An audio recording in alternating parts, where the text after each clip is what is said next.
Hi Pisces, this is your love reading, timeless reading po ito.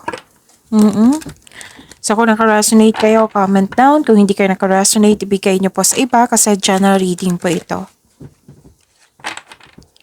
So marami pa tayong video dito ha. This is our second channel. This is Love Job po. So hanapin nyo po sa channel natin. Marami pa pong Pisces dito na video reading nyo. And that is timeless reading, okay? Baka maka-resonate kayo. So, hanapin niyo po. Spirits guide, ano po yung gustong sabihin ng person ni Pisces sa kanya? I need 4 cards po. Please understand that I need space right now. Oh, gusto niyo ng space, oh.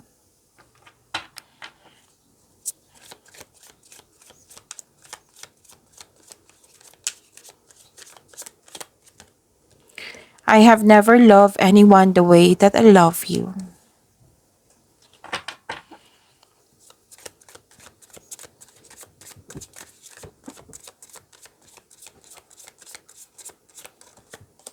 Please be patient because I am afraid of commitments. Bakit ayaw niyo ng commitment?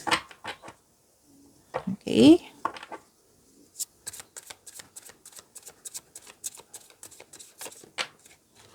Okay, kunin ko na to kasi dalawa.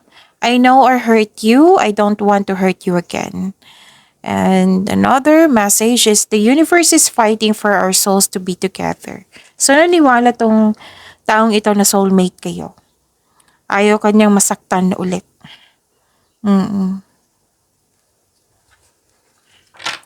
Okay. Shuffle lang natin ha.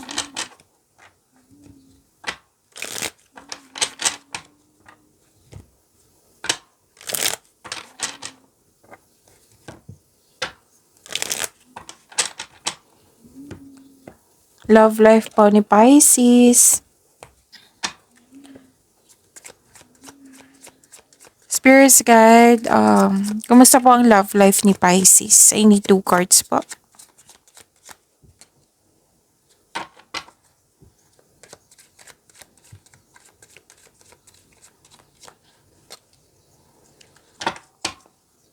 How are you, Pisces? Nakita ko dito na nagkaroon po ng silver linings, moving on. Dati, nagkaroon ng grief, sadness sa mga nangyari, lalo na sa loss of connection.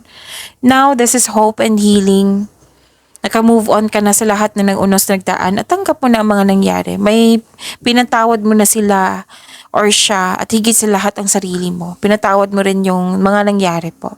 So, this is healing and growth. So, naka-move forward na si Pisces.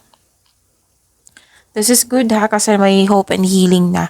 And, okay.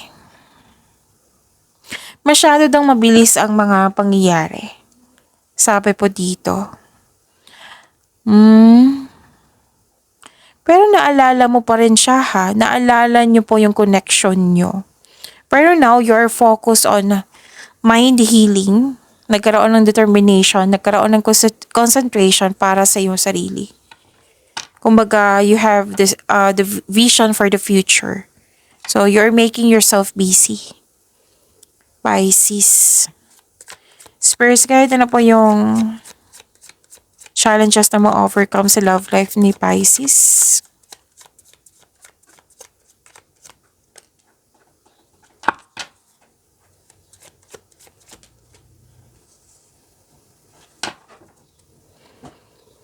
So, ang tanong, di ba, is challenges na ma-overcome nyo.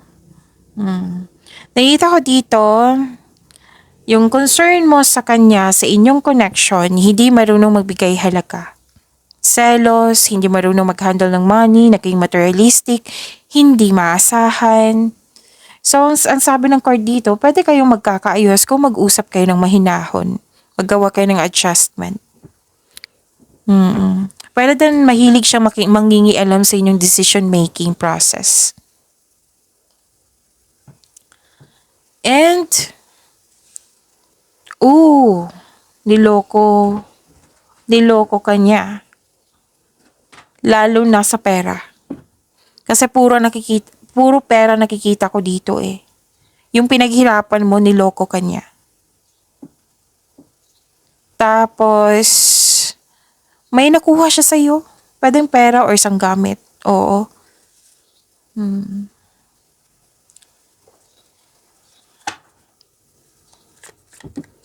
Spirit guide, ano pa yung gusto niya sabihin kay Pisces?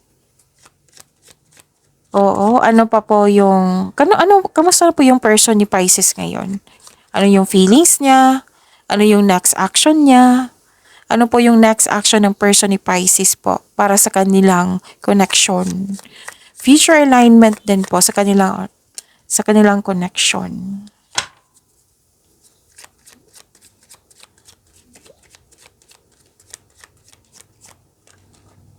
So, kung may narinig kayong ingay ha, may kasama kong bata dito.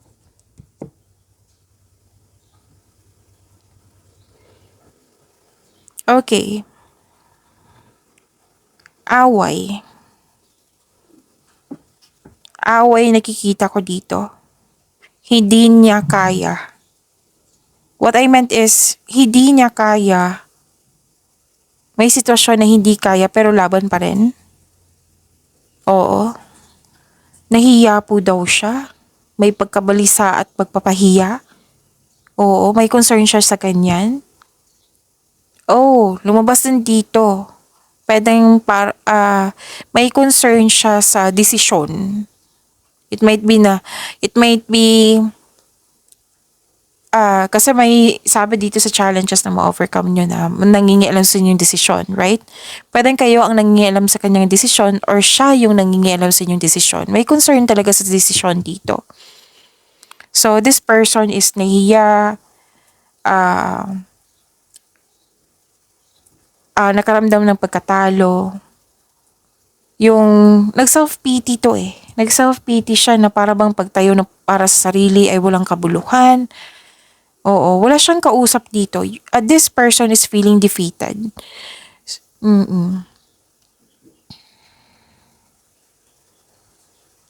So this person is gusto niya magkaayos kayo. Oo.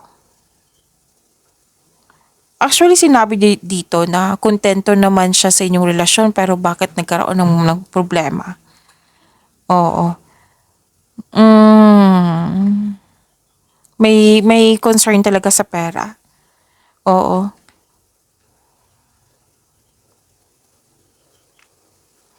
So this person is gusto niyang mag-move forward. Actually, gusto niyang magkaayos kayo. Magkaroon ng bagong simula. Pero kung plano ito kung kailan, wala pa akong nakikita. Oo. It might be nagkaroon pa siya ipinaprocess niya yung sarili niya. Pero so far, wala pa akong nakitang healing dito eh. Naalala pa rin niya yung mga nangyari sa nakaraan na nasaktan siya. Pero this person gusto niya talagang mag-level up kayo, magkaayos kayo, gusto niyang magsama kayo, gusto niyang, anong tawag dito? Yung may pagbabago. Okay? May pagbabago yung magkaayos kayo ulit. Pero kung action, wala pa ako nakikita. So, apologies po. So, at least si Pisces, at least si Pisces na nagkaroon na ng hope and healing, nag-move forward na. And I'm hoping for this person mo Pisces, na magkaroon din siya ng hope and healing. Realization, hope and healing. And magkaroon kayo ng peace of mind. Okay, so sa mga cross-watcher dito, at least alam nyo na yung emotions or status ni Pisces. Pwede mo siyang makausap. I think so. Pwede mo siyang makausap. Okay, so marami pa tayong video dito, Pisces ha. Baka gusto nyo pang panoorin. So hanapin nyo po sa channel natin, dito sa Love Job channel natin. Huwag nyo kalimutan mag-subscribe at i-click nyo pang bell notification kasi soon hindi na ako mag-announce. Okay, so yun, maraming salamat po.